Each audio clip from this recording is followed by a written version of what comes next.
थार के गांधी आदरणीय श्री दौलतराम जी सारण साहब की कर्म भूमि को नमन। आज के इस बेहद पावन और महत्वपूर्ण कार्य में मंचासीन सभी सम्मानित अतिथि, यहाँ विराजमान सभी आदरणीय बुजुर्ग युवा साथी, आज सम्मानित होने जा रही सभी प्रतिभाएं। मेरी पर्यावरणीय यात्रा में सरदार शहर का विशेष योगदान रहा है। 2017 में जब यहाँ के जसनाथ जी मंदिर में पहली बार मैं आया था और हमने पौधे लगाए थे, तब मैंने ये सोचा ही नहीं था कि आने वाले सालों में ये जो सिलसिला है ये सरदार शहर में एक अभियान का रूप ले लेगा। 2018 में तत्कालीन प्रधान आदरणीय श्री सत्यनारायण जी सारण साहब ने जब एक मुहिम शुरू की और 1 लाख पौधे लगाने का इनका जो एक सपना था, तब आपने याद किया हम दर्जन भर से अधिक गाँवों में घूमे थे। आज ही सुबह बात हो रही थी कि 20 से ज़्यादा जगह पर उस दौरान जो सामूहिक रूप से हमने वृक्षारोपण किया था वो सारे के सारे जंगल में तब्दील हो चुके हैं।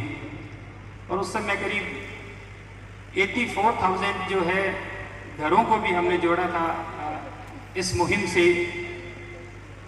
तो मैं वैसे भी सरदार शहर की जो सभी हमारी ग्रामीण जितनी भी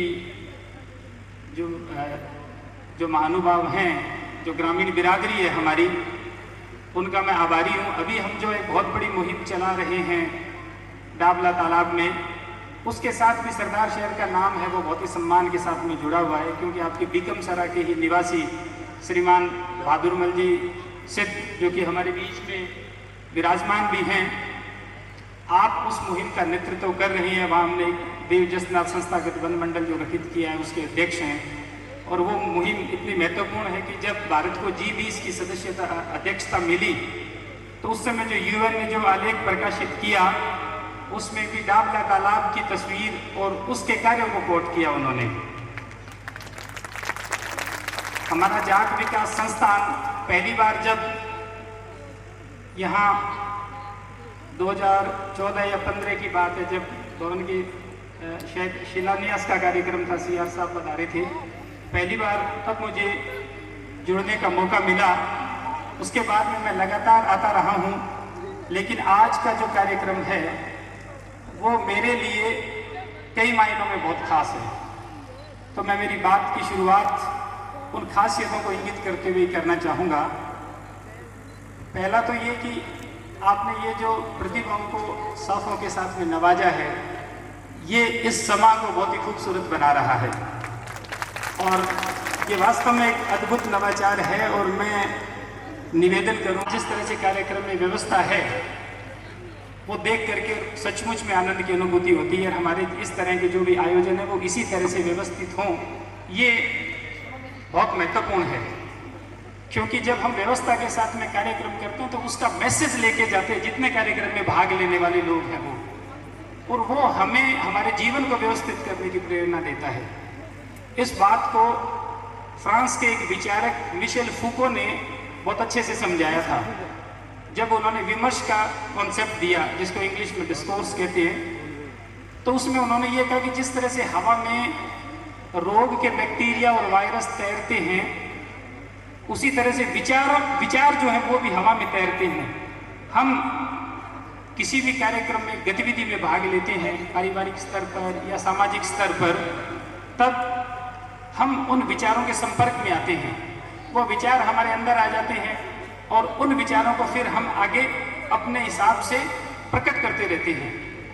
तो जब हम कोई भी सामाजिक आयोजन करते हैं, वो आयोजन अगर व्यवस्थित होता है तो उस व्यवस्था के जो विचार हैं वो हम इंटरनलाइज करते हैं और फिर आगे जब हमें कहीं भूमिका निभाने का अवसर मिलता है तब हम उन विचारों को अनायास ही लागू करते हैं। और अगर अव्यवस्था से हमारा सामना होता है तो हमारे मन में फिर ये होता है कि यहीं चाल है, सदा यहीं हो तो वायु है। तो इस तरह की बात से हम हमारी कमियों को जस्टिफाई करते हैं। तो आज का ये जो व्यवस्थित आयोजन है ये वास्तव में हम सबके लिए प्रेरणास्पद है। और इससे जो वैचारिक एक विमर्श निर्मित होगा वो हमारे आगे के कार्यक्रमों को भी दिशा देगा, न केवल यहाँ वरन और जगह भी, मैं ऐसी आशा करता हूँ। कई सालों से मैं इस बात को लेकर के प्रयासरत था कि हमारा जो जाट ब्लड है, वो जाट ब्लड है, वो एक होना चाहिए। क्योंकि बेसिकली क्या है कि हम जब पढ़ाते हैं तो ये बात कहते हैं कि जो कोरा कागज होता है, खाली स्लेट होती है, उस पर कुछ लिखा जाता है। तो जाट का मन हमेशा से बहुत साफ और कोरा कागज रहा है। इसलिए जाट अपने समय के साथ में अलग अलग समय में जो विचारक, जो महापुरुष आए, उनसे प्रभावित होता रहा, उनका अनुसरण करता रहा। उन तमाम महापुरुषों का कतई ये मकसद नहीं था, उनकी मंशा नहीं थी। वो तो समाज को जोड़ने वाले ईश्वरीय तत्व थे, तोड़ने वाले ईश्वरीय तत्व नहीं थे।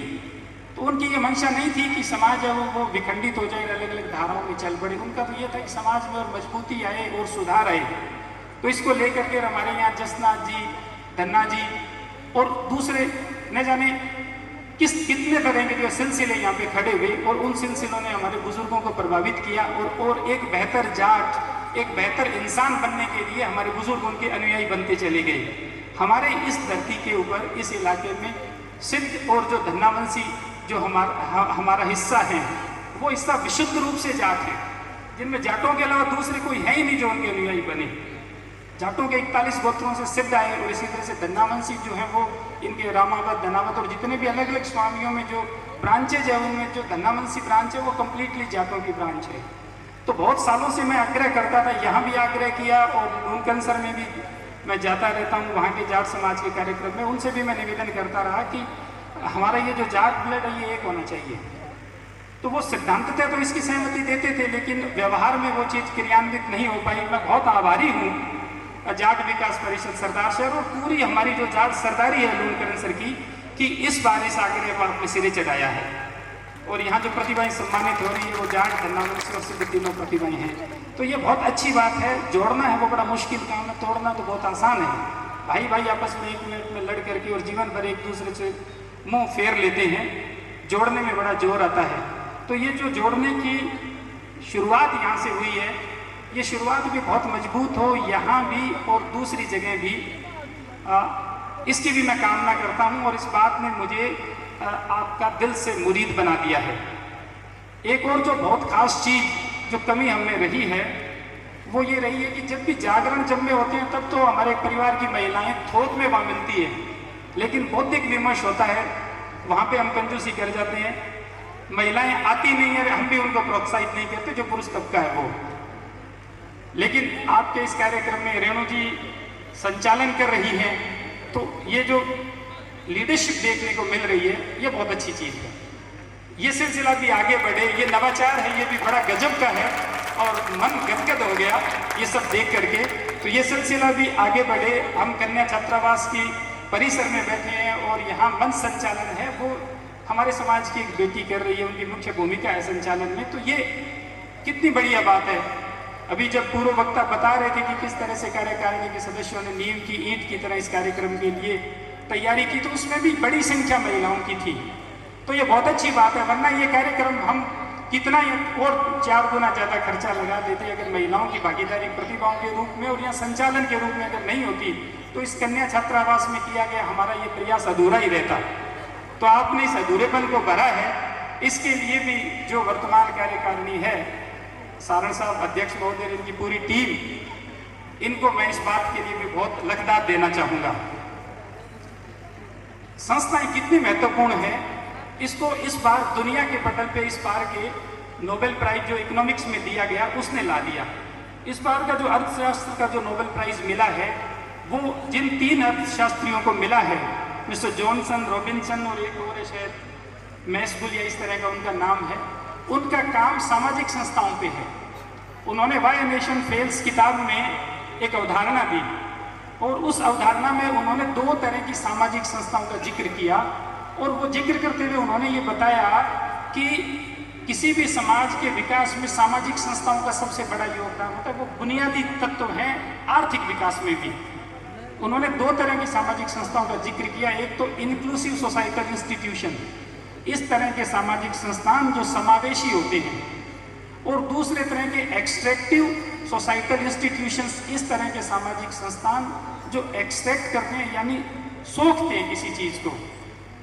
तो उन्होंने ये बताया कि दुनिया भर में जहाँ जहाँ पे इंक्लूसिव सोसाइटल इंस्टीट्यूशंस मजबूत हैं, वहाँ के समाज में असमानता कम है, लैंगिक भेदभाव कम है, गरीबी कम है, अन्याय कम है, सामाजिक समानता ज़्यादा है, भ्रष्टाचार कम है, भाई भतीजावाद, धर्म वगैरह इन जो नॉनसेंस इश्यू के ऊपर लड़ने वाले लोग हैं उनकी संख्या कम है। ये नॉनसेंस इश्यूज हैं, ये प्राइम इशू नहीं बन पाते हैं। जबकि दूसरी तरफ जहाँ पे एक्सट्रैक्टिव सोसाइटल इंस्टीट्यूशंस मजबूत है, वहाँ पे भ्रष्टाचार है और वहाँ पूरे देश की बागडोर चुनिंदा लोगों के हाथ में है। उसको उन्होंने मुट्ठी भर एलीट क्लास कहा। और वहाँ दूसरे जो नॉनसेंस समाज के इशू है, चाहे वो धर्म का इशू है, जाति का इशू है, ये इशू ज़्यादा मजबूत है, असमानता ज़्यादा है, अन्याय ज़्यादा है, महिला शोषण ज़्यादा है। और इस आधार पे उन्होंने पूरी दुनिया का एक मैप भी बनाया और उन्होंने बताया कि किस तरह से अमेरिका और यूरोप में जो इंक्लूसिव सोसाइटल इंस्टीट्यूशंस है वो मजबूत है, इस कारण वहाँ लोकतंत्र है वो बाकी देशों के बनिस्बत ज़्यादा मजबूत है। और साथ ही साथ में वहाँ पे सामाजिक समानता और मानव विकास के जो पैमाने हैं उन पे भी वो समाज, वो देश बाकी दुनिया से बेहतर है। तो उस संदर्भ में अगर हम हमारे जाट विकास परिषद या इस तरह के जितने भी सामाजिक संस्थान हैं देश भर में, अलग अलग जातियों के, अलग अलग व्यवसायों के, उनको अगर हम देखें तो सामाजिक संस्थानों की भूमिका है वो बहुत महत्वपूर्ण हो जाती है।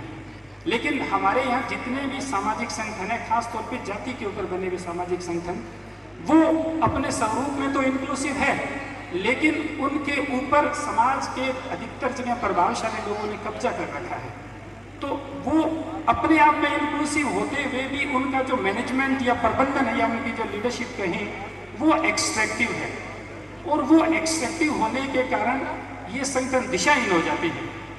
इस तरह के जो सार्थक आयोजन है, जैसा आज का आयोजन है जिसका हम सब हिस्सा हैं, ये दिशाहीन होने से बचाने का प्रयास है। इस नाते मैं आज के इस कार्यक्रम को केवल प्रतिभाओं को स्मृति चिन्ह देने और उनके साथ में फोटो खिंचाने तक सीमित नहीं मानता हूँ।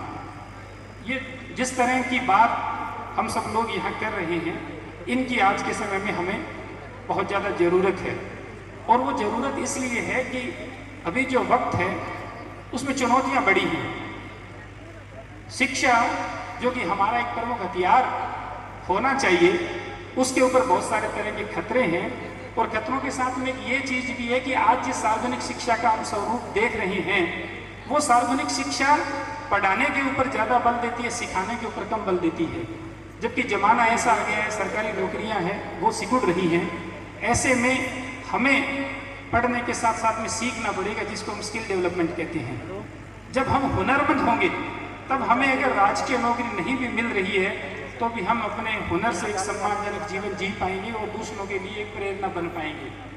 आज की तारीख में हम ये जो समझते हैं कि शिक्षा का मतलब सरकारी नौकरी लगना, ये गलत है। शिक्षा की दौड़ नौकरी लगने के साथ ही समाप्त हो जाती है और इसीलिए समाज उस दिशा में उतना विकसित नहीं हो पाता जितना कि उसे होना चाहिए। शिक्षा नागरिकता निर्माण की प्रक्रिया है, सा विद्या या विमुक्त है, या अंग्रेजी में कहें तो education liberates the human being.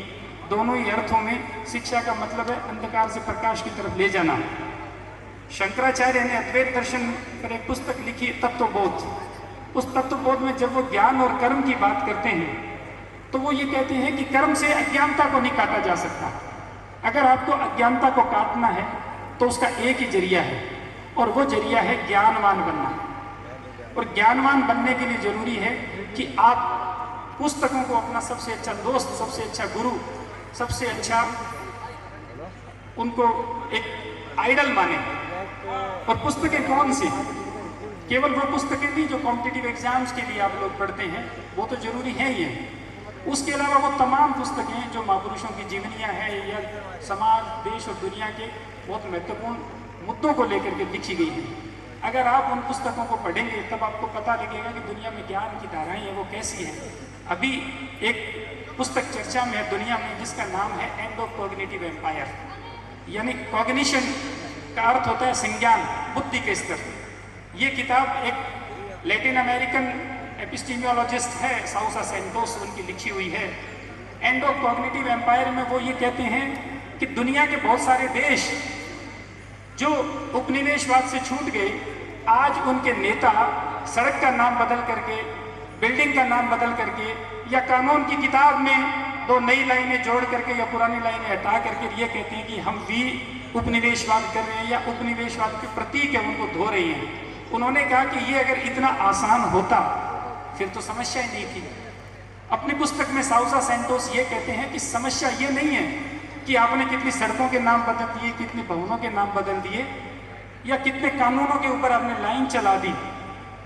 असल समस्या ये है कि उपनिवेशवाद आपके दिमाग में बैठा है, संज्ञान के स्तर पे, बुद्धि के स्तर पे। वहां से आप उपनिवेशवाद को खत्म करोगे। End of cognitive empire, cognitive level के ऊपर जो एम्पायर है उपनिवेशवाद है, उसका खात्मा कैसे हो, यह महत्वपूर्ण है और ये बड़ा मुश्किल है। ये मुश्किल क्यों है? ये मुश्किल इसलिए है कि दुनिया में अतार्किकता बढ़ती जा रही है। जरूरत तार्किक ढंग से सोचने की है। अब अगर हम हमारे हिंदुस्तान की बात करें तो हमारे यहाँ आप देखिए कि एक जबरदस्त बहस पड़ी हुई है धर्म को विज्ञान साबित करने की। जितने बाबा लोग प्रवचन देते हैं सब जबरदस्ती धर्म में विज्ञान घुसेड़ते हैं, जबकि धर्म अपने आप में बहुत खूबसूरत चीज है, उसको विज्ञान बनाने की जरूरत ही नहीं है। उसका जो स्पिरिचुअल एस्पेक्ट है, उसका जो फिलोसॉफिकल एस्पेक्ट है, वो उसने मानवता की बहुत सेवा की है। लेकिन वो ऐसे ऐसे उल जुलूल उदाहरण देते हैं जिन उदाहरणों को सुन करके हंसी आती है और करोड़ों करोड़ों की भीड़ जो है वो उन बाबाओं के चक्कर लगाती है। कोई समोसा खिला के कृपा बरसा रहा है, कोई रुमाल जो है वो राइट से लेफ्ट पॉकेट में डाल करके और बिखेर रहा है। और ऐसी स्थिति हो गई है कि सजा याफ्ता जो बाबाज हैं, सिर्फ आरोपी नहीं, जिनके आरोप सिद्ध हो गए हैं, उनको भी उनके प्रभाव को देखते हुए सरकारें हाथ खड़ा कर देती है, उनको छोड़ देती है। जगह जगह पैरोल मिलती है, कभी कुछ और मिलता है। क्यों? क्योंकि समाज के स्तर पे तार्किकता खत्म हो गई है और इस तार्किकता के खात्मे के कारण ये धंधा बहुत फल फूल रहा है। इसका कारण ये है कि किसी को भी कंफ्यूज करना, भ्रमित करना बहुत आसान है और किसी को भी समझाना बहुत मुश्किल है और ये लोग भरमाते हैं। हमारे गांव देहात में सदियों से सच्चे संतों की एक परंपरा रही है, जिनको बाबा जी कह करके चरणों में लौटते हैं तो आनंद आता है। आज वो सच्चे संत अप्रासंगिक हो गए हैं और टीवी पे और सोशल मीडिया पे बड़े बड़े ताम झाम पे लाखों वीआईपी बाबा जो हैं उनका बोलबाला हो गया है। क्यों? क्योंकि तार्किकता जो है उसको हमने उठा करके फेंक दिया है। मंदिर भी हमारे लिए एक सुविधाजनक स्थान है जहाँ जाते हैं, आध्यात्मिकता का कोट पहनते हैं और बाहर निकलते ही छोड़ आते हैं। मेरी समझ में नहीं आता कि भगवान तो जीवन में है, हम मंदिर में ढूंढने क्यों जाते हैं? हमने धर्म की सबसे ज्यादा जरूरत जीवन को है। हमने जीवन से निकाल दिया और मंदिर में डाल दिया और जवान कहा हे महाराज अठी बैठे रही हो, माने लोड़ को नहीं। इसीलिए जीवन से निकल गया और वहां हमने हमारा ही बनाई हुई 4 दीवारी है उसमें फिट कर दिया है। क्यों? क्योंकि तार्किकता छोड़ दिया। वो तो एक जगह है जो याद दिलाती है कि हम क्या करने हैं, क्या करना चाहिए। हमने सोचा कि सब कुछ यही है, यहाँ आके 2 मिनट धोख लग गई, हाजिरी लग गई, अटेंडेंस हो गई, तनख्वाह पक्की। तो ये इसलिए है कि हम लिटरेसी रेट में तो आगे बढ़ रहे हैं लेकिन तार्किकता के लेवल पे हम बिल्कुल रसातल में जा रहे हैं। इसलिए ये बड़ा लाजिमी है कि हम किताबों को अपने जीवन का हिस्सा बनाएं और जो किताबें बताती है कि जीवन की दिशा कैसे होनी चाहिए। आज जो हम ज्ञान पसरा हुआ देख रहे हैं ये मार्केट के द्वारा उत्पादित ज्ञान है और उसी से तो धर्म का बाजार संचालित है और उसी से दूसरा बाजार संचालित है। इस बात को जब फूको समझा रहे थे तो हम लोग जो अक्सर एक बात यूज करते हैं कि नॉलेज इज पावर, उसको उन्होंने कहा कि ये ऐसा नहीं है। नॉलेज इज पावर नहीं है, ये पावर नॉलेज है। पावर जिसको हम शक्ति कहते हैं, वो शक्ति एक ज्ञान का उत्पादन करती है, उस ज्ञान को समाज में डालती है, समाज के लोग उस ज्ञान को लेते हैं और ये सोचते हैं कि ये मेरे द्वारा अनुभूत या मेरे द्वारा उत्पन्न ज्ञान है, जबकि वास्तव में वो तो उसको अनजाने में ही खिलाया पिलाया गया ज्ञान है। वो ज्ञान है जिस ज्ञान से बाजार का फायदा होता है। आज इस बाजार जनित ज्ञान ने इतना बड़ा संकट पैदा कर दिया है कि ग्लोबल वार्मिंग की एक समस्या हो गई है, जलवायु परिवर्तन की समस्या हो गई है। हम सब देख रहे हैं। अभी आप देखिए कि कितनी अच्छी बारिश थी, उसके हिसाब से जैसी फसलें होनी चाहिए थी वैसी फसलें नहीं है।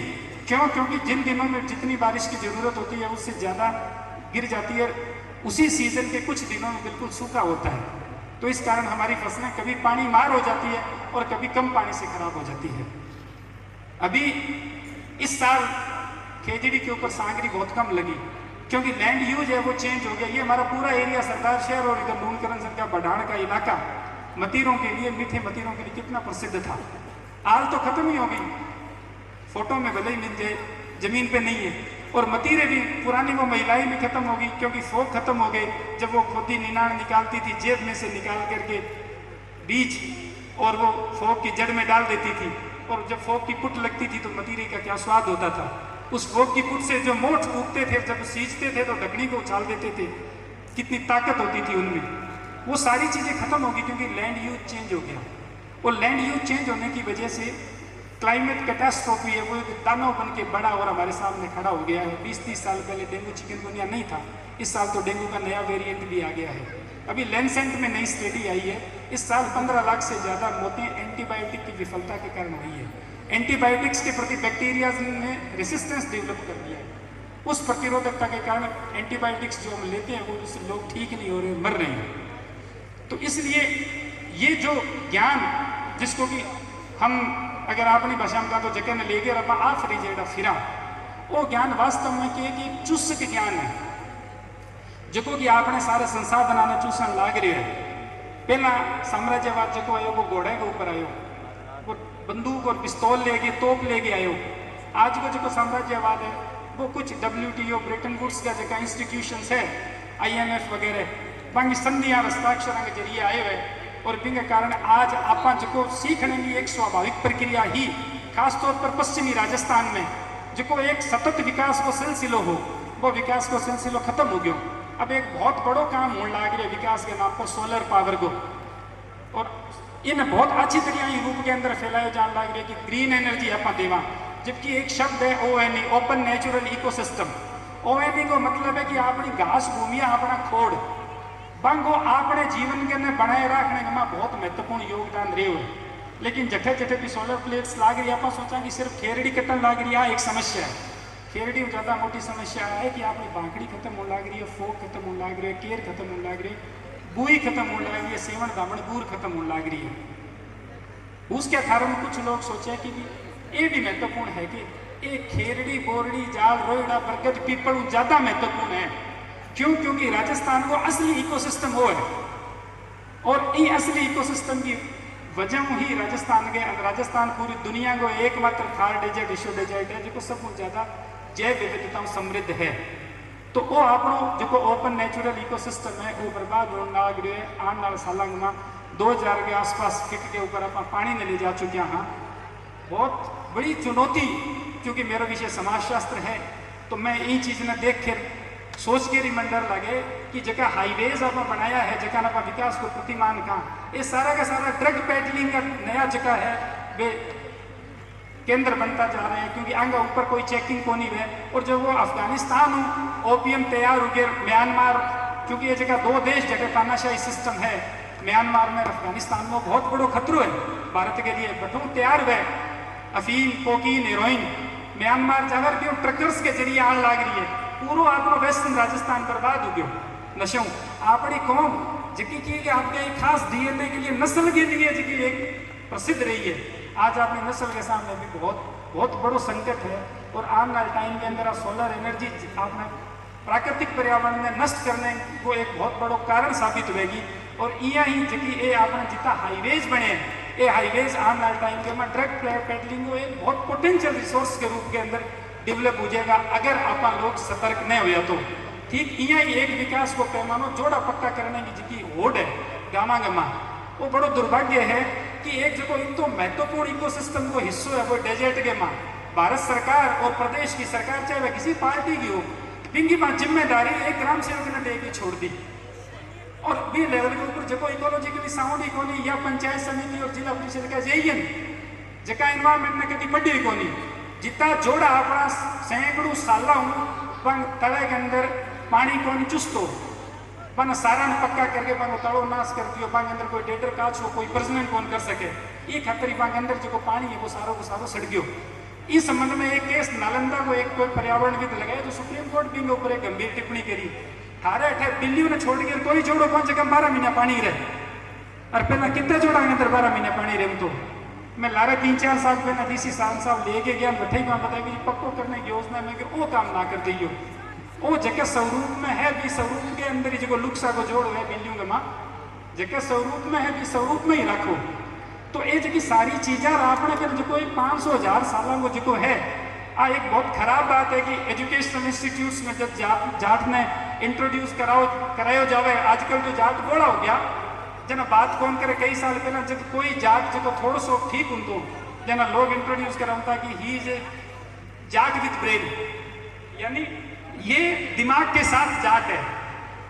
जना एक बार मेरो भी सहयोग पड़े मैं कि भाई जी शाबाशी दो गाल काटो भी जाट विथ ब्रेन ही मतलब जाट ब्रेनलेस है। यदि थे कहना है कि वो जाट है ब्रेन के सागे मतलब जाट के कहने को नहीं वे यदि थे सोड़ा दुनिया को, जबकि मेरो मानना है कि जाट दुनिया की बा कौम है जिकी खेती करनी सिखाई, माचो बननो, डेरियो काटनो और बहुत सारा सांगरी है, चाहे आपने खेलरी है, चाहे और दूसरा बड़ी पापड़ है, बहुत सारी चीज़ें ने कि बिना प्रिजर्वेटिव के साल 2-2 साल 3-3 साल आप किया रख सका। तो बहुत सारी चीज़ें, बहुत सारा हुनर दुनिया ने जाट कौम सिखाया और प्रकृति के साथ अपनो एक बहुत खूबसूरत तालमेल हो। लेकिन पश्चिम जनित जो ज्ञान है, जो ज्ञान आज एजुकेशनल इंस्टीट्यूट्स में आप परोसा बण ज्ञान 500-700 साल की जी 1000 साल की समृद्ध परंपरा ही भी परंपरा ने कंप्लीटली डिस्टर्ब कर दी। कारण अपना जो बुजुर्ग है वे भी आज अपने लिए इरेलीवेंट अप्रासंगिक हो गया और जी तकनीक ना अपना विकास को जरिए बतावा बा तकनीक ही अपने जरिए अपने नुकसान कराने लग रही है। तो आप जी खासकर युवा पीढ़ी है बा आ पहलवान के बारे में सोचे और जिये थे जॉब लागो भी बाद में थारा 2-3-4 घंटा रोज जीता थे देश को डेडिकेट करो गिव बैक करने के लिए समाज ने छोटे बहन भाइयों ने पढ़ाओ जका कल संसाधन कोनी मानो थे रिसोर्सेज दो। क्योंकि आदमी दाब तो डाम गया रहा की चीज आवे को नहीं तो ना सोचो कि मैं 4 रुपया इन्हें दे दूँ तो मेरे कन कम हो जी सी, क्योंकि आपने कन कम तो सदा ही रही देशा तो भी नए देशा तो भी, क्योंकि दाब को कमी दूर है दाब आवे कौन जाने कमी रहनी है। तो एक हिस्सों डेडिकेट करो समाज के आपका दूसरा बहन भाई ला रहे हैं मन आगे लाने के लिए और साके पट की बौद्धिक क्रांति की बौद्धिक करवट की जरूरत है देश ने। और पिछले कई सैकड़ों साल के अंदर अपने समाज के अंदर बौद्धिक चेतना जागृत करने वाले लोग है, खासकर भगत सिंह जी के बाद में सिलसिलो जो कमजोर पड़ गयो। तो यो पहला जगह है चाहे जसनाथ जी या धन्ना भगत आ वहाँ बौद्धिक चेतना फैलाने को एक काम करो। अब वापस जरूरत है कि आप सारा अपने स्तर के ऊपर अपनी जी की बौद्धिकता है बिन आप आगे बढ़ावा और समाज के जगह बुजुर्ग है 60-70 साल का भी वो ना समझो कि थारे जीवन को काम सिर्फ ताश खेलना है। 60-70 साल को जो थारे के में अनुभव है भी अनुभव की माना सारा ने मारू छोटा टावरा ने और ज़्यादा जरूरत है। इन पर एक छोटी सी बात के अगर मैं मेरी वाणी में विराम दूंगा। एक बाप और बेटो आप दोनों एक दूसरे को बहुत मोह राखता मुंह देख कर रोटी जीनता जना एक बारात जानी बारात में शर्त आई कि कोई बूढ़ियो पहुंच जावे जना बांग बड़ी समस्या होगी। पहला बारात उल्टा पर जाऊँगी 2-4 दिन जाने में लागता 2-4 दिन रुकता 2-4 दिन आने में रहियो 10-12 दिन को कार्यक्रम है आप तो मरता मर्जी शा भूखूँ तो क्या करना जना बाप क्यों यहाँ कर तो ऊँट पर छाती गाल ले और छाती गाल के एक पास तो छाती मन बिठा ले एक पास एक लोटड़ी गाल ले पानी की जो कोई एक तो बैलेंस बन जी और सागे कोई पूछे जन के है कि भाई लोटड़ी है जना मैं डकीज भी जाऊंगा। बात समझ में आ गई छोरे के पापा ने छाती गाल ली और एक पास लोटड़ी गाल ली चाल पड़ा 1-1.5 दिन को सफर में तय करो। सड़क वगैरह सब तो होंगी को नहीं बहुत तकड़ी काली पीली आंधी आई और जो रास्ता है वो एक मेघ हो गयो जना वे सारा बड़ा चिंतित हो गया कि मरा दिया अब तो जो रास्ता अपन तो भटक गया मार्ग का चिन्ह सारा मिट गया और लाल जठू आया बिंगो ठाक होनी रागे जानो बिंगो ठाक हो तो सारा अपन तो थोड़ा खोद मरसिया जना एक जने क्यों कह कि वो जो निर्णय हो कि बूढ़ियो बारात में न वे वो बड़ो गलत निर्णय हो और जे अब कोई बूढ़ियो बार नहीं तो अपन बचा लिया जना वो छोरो वाले से बोलो कि बूढ़ियो तो है बूढ़ियो है गठे बूढ़ियो छाटी कमाए फिर छाटी में क्या करे 12 काट जना दबा दब बाबे ने 12 काट्यो जना बट बाबे के भी पहला तो सारा जगह है लोटड़ी है आग में पानी है जो होट गिला कर लियो सारा और बिंग बाद में अपने टोले में देखो कोई सजी गएड़ी सांड है के बात ढूंढो जन एक सजी गएड़ी सांड कोई की बराती के नहीं कि हाँ जी मेरे कने तो के बिन्न किए कि आगे ही आगे करते हो बाप के टोड़ी है कि रखो सागी पगा पुठा गांव ले जी सी तो वे सागी पगा पुठा गांव उठ गया सगड़ा बच गया। तो आ की है कि आपने बुजुर्गों की शक्ति है। तो आज ही तकनीक के जमाने में बन चाहे मोबाइल चलाना नया आवे, बन अंग्रेजी का टप्पा नया आवे, हिंदी भी बोलनी नया आवे, लेकिन बंगे करने जो कोई ज्ञान है वो बहुत शानदार है। तो कभी बन अंडर एस्टिमेट नहीं करना। मैं युवा ने जी यह निवेदन करना चाहूँ, बूढ़िया भी आपकी भूमिका ने सिर्फ ताश तक के सीमित ना करो। असल जो थारे लिए सब बड़ो कि जात होने को मतलब है कर्म करनो। एक जगह रिश्ते के लिए क्या यहाँ क्यों कह के जी मारी छोरी तो पोटा कौन रेड़े किया कि जी पढ़े जन क्योंकि पढ़ाई में चौरंगी थोड़ी ऊँची है कि भी पागल ही होगी पढ़े जना कोई नई तकनीक बना ले पोटा रेड़ने की। जात को मतलब है कि जात में प्रकृति पैदा ही काम करने के लिए करे हुए, चाहे वो जात को बेटो हो या बेटी हो। तो हमेशा ही कर्म करना। तो बुजुर्ग भी थे वो मानो कि थे अगर सही शिक्षा दे रहे हो थारे पोता दो ताने और समाज के बच्चा ने तो सारा नान जका तीर्थ है सारा हो गया। और अगर बंगी तरफ ध्यान नहीं है तो कितना ही नान तीर्थ कर लो बे अधूरा रहेगा। अंतिम बात, आज मैं क्योंकि बीकानेर रेंज पुलिस के साथ लंबे समय में काम करने लाग रहे हूँ, एक police public panchayat initiative being तहत, तो एक जो चैलेंज में फेस करने लाग रहा वो कि जो बाहर बिंगा स्कूल्स बनया है गाँव गाँव बेटियां 13-14 साल की उम्र में आप प्रणा दें था, अब 22-25 साल तक एज जब ले गए जावा और संपर्क तो जरियो एक तो साके छोरा छोरी पढ़े बिंग बाद में मोबाइल। तो एक बड़ी समस्या आ गई कि एक्सप्लॉइटेशन शोषण बढ़ गयो, खासकर लड़कियों को, क्योंकि चरित्र को ठेको अपना इज्जत को ठेको बेटियां दे रखी है नहीं। घर को छोरो खराब हो जाए बेटी तो इज्जत खराब को नहीं, अगर बेटी अगर खराब है तो इज्जत खराब हो जाए, क्योंकि पुरुषवादी सोच के अंदर आप कर रखी है। तो इज्जत तो सही देखा तो दोनों में कोई गलत हुआ तो खराब हुआ। तो इनके कारण की है कि लड़कियां जी मोबाइल के चक्कर के अंदर बहुत सारा मार्गनी तरह का केस आया कि बेटियां जी है भी परेशान होने लग रही है। तो मैं एक बात बेटियां कहना चाहूँ, मेरे खुद के भी 2 बेटी है, मैं एक बात बेटा कहना चाहूँ कि थाने कोई यहाँ बात लागे नहीं कि आ बात लकोनी है, कोई भी बात की आ बात बतानी को नहीं छुपानी है। तो बात सबको पहला जाके आपकी माँ ने बताते हो। थारी माँ चाहे बिल्कुल अंगूठा छाप है बोलना ही नहीं जाने, लेकिन बात थाने गड्ढे में गिरना बचा ले सी, क्योंकि जकी एज के माँ थे हो वे सारा अनुभव ले चुकी है। और माँ नजदीक माँ शुभ चिंतक कोई कौनी धरती पर अगर कोई भगवान ने देख रहा तो आपकी माँ ने देख लिया। तो मैं वो थारो निवेदन करूँ थाने यह लगे कि आप चाहे थाने कुत्ते थाने गाल काटे की करें, लेकिन थे थारी माँ ने जाके बता दो थे कभी रास्ता को नहीं भटकोगा, वो मेरो दाव है।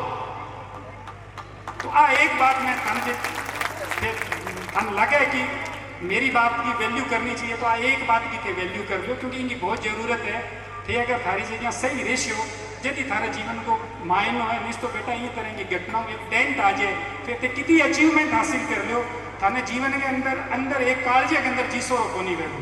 तो ये वास्ते खुद की लाइन के ऊपर सही रहना। बुजुर्गों की एक बात कह है कि जगह गाँव जानो नहीं भी वो मार्ग ही नहीं पूछना। तो ये बात में बहुत बड़ो दम है। तो जीवन में डोंट और डूज अगर ये अपना क्लियर है नहीं कि वो करनो है रो को नहीं करनो, तो ये जीवन को अर्थ है। नहीं तो कितना तो मोटा अफसर बन जावा, कितना मोटो और पद मिल जाए, पैसा मिल जाए, कितना मान सम्मान मिल जाए, अगर डोंट और डूज स्पष्ट नहीं है और अपा भी के ऊपर स्पष्ट होने के बाद में चलना नहीं, तो आपनो जो जीवन है बिंग अंदर रस कौन रहेगो, सांगोपान जीवन कौन ही रहेगो। मन थे बुलायो, मान सम्मान दियो, सुनियो, ये सबके लिए बहुत बहुत धन्यवाद। खरीद प्रणाम।